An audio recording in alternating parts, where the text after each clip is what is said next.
ការគ្រប់គ្រងចលនាចំណុចទី5ការគ្រប់គ្រងទឹកខ្សែតាមគោលការណ៍ស្រួលសាមចំណុចទី6ការគ្រប់គ្រងជីជាតិដីចំណុចទី12ការគ្រប់គ្រងសត្វល្អិតតាមគោលការណ៍ចម្រុះបាទសម្រាប់គុណស្បតាមបាទហើយការធ្វើខ្សែល្អនេះយើងអនុវត្តលើខ្សែកាត់តធ្វើឡើងបានប្រើប្រាស់ជីវបានជាលក្ខណៈជីសរីរាង្គជីប៉ុកហើយក៏បានធ្វើទៅបានស្មើល្អហើយមួយទៀតគាត់បានធ្វើចំហក្នុងខ្សែសម្រាប់ទៅចេញហើយ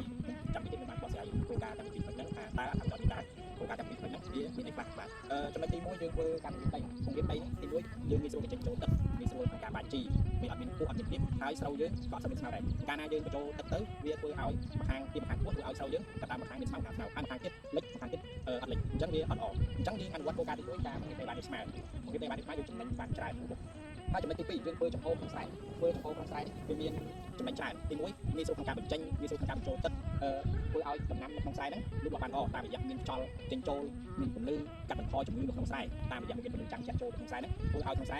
ស្រូវហ្នឹងវាអត់សូវមានជំងឺបាទចំណុចទី2ការជ្រើសរើសពូជសុទ្ធការជ្រើសរើសពូជសុទ្ធវាធ្វើឲ្យយើងមានអត្ថប្រយោជន៍ច្រើនទី1យើងប្រើប្រាស់ទឹកតិចដំណឹងគ្រាប់បានល្អអញ្ចឹងការដំណឹងគ្រាប់បានល្អការលូតលាស់របស់ស្រូវហ្នឹងក៏បានល្អដែរ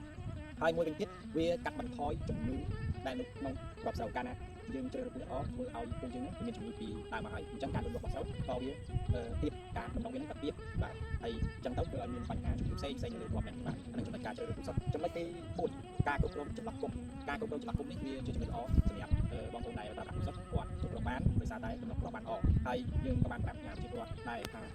យើងមិនចង់ឲ្យគាត់បាច់ចំហពេកទេប៉ុន្តែក៏មិនចង់ឲ្យគាត់បាច់ក្រាស់ពេកដែរកាលណាយើងបាច់ក្រាស់ពេកធ្វើឲ្យវាមានបង្កជំងឺច្រើនកាលណាយើងគ្រប់ក្រាស់ទៅបង្កជំងឺផ្សេងច្រើនពន្លឺចាំងជាអត់ជាប់ដល់ដើមស្រូវហើយមួយវិញទៀតការដណ្ដើមជីជាតិគ្នាក៏មិនគ្រប់គ្រាន់ដែរកាលណាយើងគ្រប់ក្រាស់គ្រប់ជាតិវាដណ្ដើមជីជាតិគ្នាអញ្ចឹងធ្វើឲ្យកង្វះនៃជីជាតិទៅបំបត្តិលើដើមស្រូវហ្នឹងក៏ធ្វើឲ្យកាត់បន្ថយផងដែរបាទហើយចំណុចទី1ទៀតការគ្រប់គ្រងទឹកក្នុងស្រែកាលណាបងប្អូនគ្រប់គ្រងទឹកក្នុងស្រែបានល្អទេធ្វើឲ្យដំណាំយើងក៏លូតលាស់បានល្អដែរហើយការគ្រប់គ្រងទឹកក្នុងស្រែនេះវាមានមួយទៀតគឺគោលការណ៍ស្រួលសែបគោលការណ៍ស្រួលសែបនេះបងប្អូនកាលណាតែកំពុងរៀនគាត់គ្រូហើយចឹងគាត់ចាប់ដើមបង្ហូរទឹកចេញហ្នឹងឲ្យក្នុងស្រែអត់ដាច់អស់ធ្វើឲ្យដំណក់គ្រាប់ហ្នឹងវាលូតលាស់បានល្អហើយធ្វើលូតលាស់បានល្អទុកឲ្យវាព្រៀងតាមដំណើរទៅចាំយើងបាច់ឆ្នាំហើយយើងដាក់បញ្ចូលទឹកទៅវិញដាក់បញ្ចូលទឹកទៅវិញអត្ថប្រយោជន៍វាហ្នឹងគឺការធ្វើចំហនេះពីខាងដើមនេះបានបង្ហាញការធ្វើចំហនេះវាអត្ថប្រយោជន៍ចឹងហើយការគ្រប់គ្រងទឹកហ្នឹងក៏យើងតាមការសិក្សាឲ្យវាបញ្ចូលតាមដំណើរវិញហើយចឹងយើងទៅឲ្យវាព្រៀងស្ងួតតាមដំណើរគុំថាដល់ពេលយើងបាត់អសនេះយើងថែមទឹកស្រស់នេះយើងថែមទឹកវាធ្វើឲ្យស្រូវហ្នឹងវាយ៉ាងថាត្រាំក្នុងទឹកអញ្ចឹងបើយើងធ្វើតាមគោលការណ៍សិក្សាអត្ថប្រយោជន៍ចំណេញទី1ធ្វើឲ្យរឿងវាចាប់ឬបានជ្រៅបាទហើយអង្គមានយកព្រៀបនេះស្រូវដែលត្រាំទឹករបូតហើយនឹងស្រូវដែលមាន